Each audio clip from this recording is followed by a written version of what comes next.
সাহস? আপনি আমার বাড়িতে এসে আমার লগে দেখা না কইরা আপনি আপনার মাইয়ার লগে খুশগপ্প করতে বসে গেছেন? আপনার কি উচিত ছিল না আগে আমার সাথে দেখা করা? বুঝছি তো, যেই বাড়িতে কাম করতে গেছিলেন সেই বাড়িতে মনে হয় মাংস রাঁধতে দিছিল না? হ্যাঁ থেকে 2 বাটি উড়াই নিয়ে এসে পড়ছেন। না, কত বড় সাহস আপনার! হ্যাঁ, আপনি এই চুরি করা মাংস আমার বংশের নাতনিরা খাইতে দিচ্ছেন। আপনি কেমনে মনে করলেন এই চুরি করা মাংস আমার নাতনি খাইব? চলেন এখান থেকে, আপনার সাথে আমি দূরে বসে কথা বলবো। বল, আপনার চাকরি কেমন চলতেছে? আমি তো চাকরি করি না।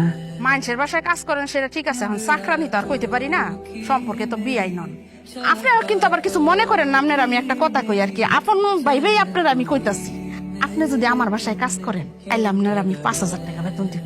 আমার মেয়ের সেবা যত্নের লাগিয়া? আরে না না, আপনি করবেন আমার সেবা যত্ন। আমার হইছে কি বেআইন, এই পাও দুইটার মধ্যে অনেকদিন ধরে বাতের ব্যথা।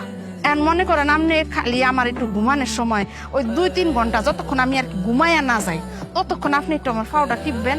আচ্ছা জান, এর পরের বার কিন্তু আইলে বিয়াইন আমার বাসায় কিন্তু খাইয়া যাইবেন, না খাইয়া কিন্তু যাইতে পারবেন না, তাইলে কিন্তু আমি মনে খুব কষ্ট পাবো। যাই।